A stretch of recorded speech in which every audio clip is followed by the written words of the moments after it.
let's turn to a young woman who has chosen to lend her voice to this very important solidarity movement. She's a leading British actor, an advocate for gender equality in her own right.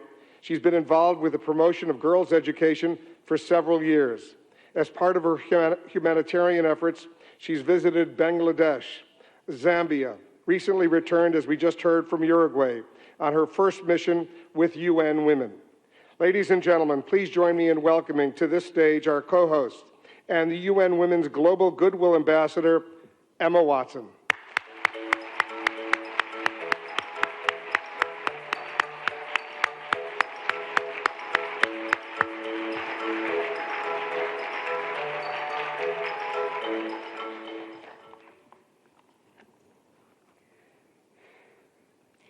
Your Excellencies, UN Secretary-General, President of the General Assembly, Executive Director of UN Women, and distinguished guests. Today, we are launching a campaign called HeForShe. I am reaching out to you because we need your help. We want to end gender inequality, and to do this, we need everyone involved. This is the first campaign of its kind at the UN.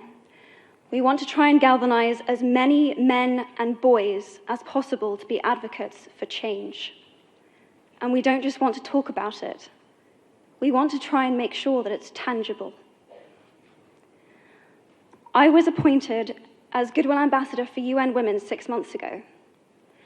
And the more I've spoken about feminism, the more I have realized that fighting for women's rights has too often become synonymous with man-hating.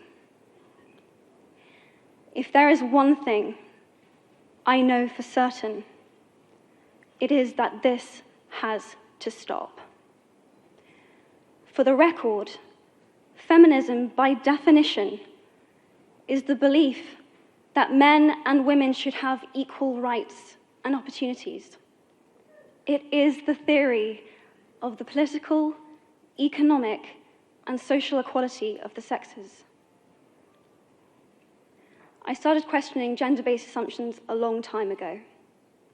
When I was 8, I was confused being called bossy because I wanted to direct the plays that we would put on for our parents, but the boys were not. When at 14, I started to be sexualized by certain elements of the media. When at 15, my girlfriends started dropping out of their beloved sports teams because they didn't want to appear muscly. When at 18, my male friends were unable to express their feelings. I decided that I was a feminist, and this seemed uncomplicated to me. But my recent research has shown me that feminism has become an unpopular word. Women are choosing not to identify as feminist. Apparently, I am among the ranks of women whose expressions are seen as too strong, too aggressive, isolating, and anti-men, unattractive even. Why has the word become such an uncomfortable one? I am from Britain, and I think it is right that I am paid the same as my male counterparts. I think it is right that I should be able to make decisions about my own body. I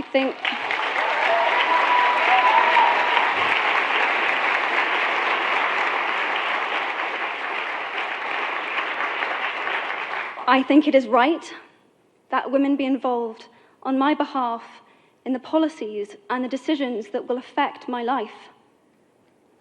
I think it is right that socially I am afforded the same respect as men. But sadly, I can say that there is no one country in the world where all women can expect to receive these rights. No country in the world can yet say that they have achieved gender equality. These rights I consider to be human rights, but I am one of the lucky ones. My life is a sheer privilege because my parents didn't love me less because I was born a daughter. My school did not limit me because I was a girl. My mentors didn't assume that I would go less far because I might give birth to a child one day. These influences were the gender equality ambassadors that made me who I am today. They may not know it, but they are the inadvertent feminists who are changing the world today. We need more of those.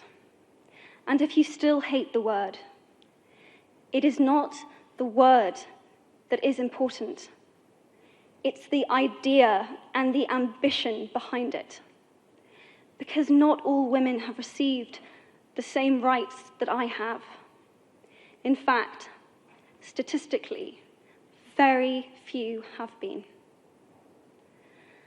In 1997, Hillary Clinton made a famous speech in Beijing about women's rights. Sadly, many of the things that she wanted to change are still true today. But what stood out for me the most was that less than 30% of the audience were male. How can we affect change in the world when only half of it is invited or feel welcome to participate in the conversation? Men, I would like to take this opportunity to extend your formal invitation.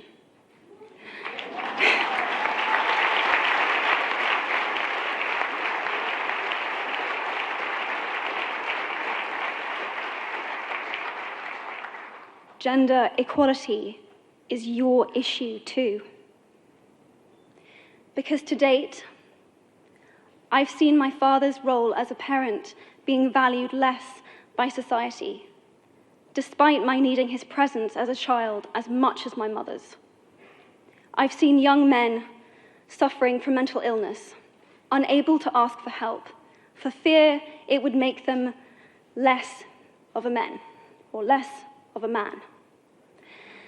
In fact, in the UK, suicide is the biggest killer of men between 20 to 49, eclipsing road accidents, cancer, and coronary heart disease. I've seen men made fragile and insecure by a distorted sense of what constitutes male success. Men don't have the benefits of equality either. We don't often talk about men being imprisoned by gender stereotypes, but I can see that they are, and that when they are free, things will change for women as a natural consequence. If men don't have to be aggressive in order to be accepted, women won't feel compelled to be submissive. If men don't have to control, women won't have to be controlled. Both men and women should feel free to be sensitive. Both men and women should feel free to be strong. It is time that we all perceive gender on a spectrum instead of two sets of opposing ideals.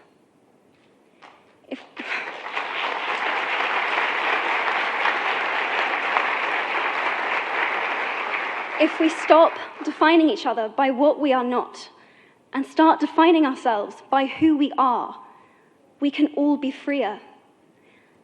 And this is what HeForShe is about. It's about freedom. I want men to take up this mantle so that their daughters, sisters, and mothers can be free from prejudice, but also so that their sons have permission to be vulnerable and human too. Reclaim those parts of themselves they abandoned, and in doing so, be a more true and complete version of themselves. You might be thinking, who is this Harry Potter girl? And What is she doing speaking at the UN? And it's a really good question. I've been asking myself the same thing. All I know is that I care about this problem, and I want to make it better. And having seen what I've seen, and given the chance, I feel it is my responsibility to say something. Statesman Edmund Burke said, "All that is needed for the forces of evil to triumph is for good men and women to do nothing." In my nervousness for this speech, and in my moments of doubt, I've told myself firmly, if not me, who? If not now, when? If you have similar doubts when opportunities are presented to you, I hope that those words will be helpful. Because the reality is that if we do nothing, it will take 75 years, or for me to be nearly 100, before women can expect to be paid the same as men for the same work. 15.5 million girls will be married in the next 16 years as children. And at current rates, it won't be until 2086 before all rural African girls can have a secondary education. If you believe in equality, you might be one of those inadvertent feminists that I spoke of earlier. And for this, I applaud you. We are struggling for a uniting word, but the good news is that we have a uniting movement. It is called HeForShe. I am inviting you to step forward, to be seen, and to ask yourself, if not me, who? If not now, when? Thank you very, very much.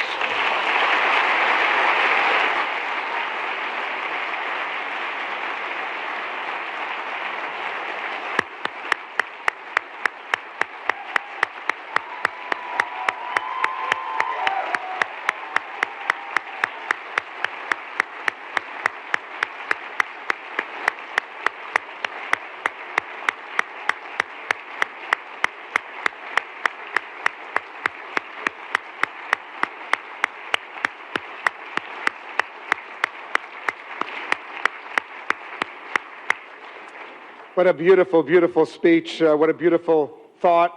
Emma, pay attention.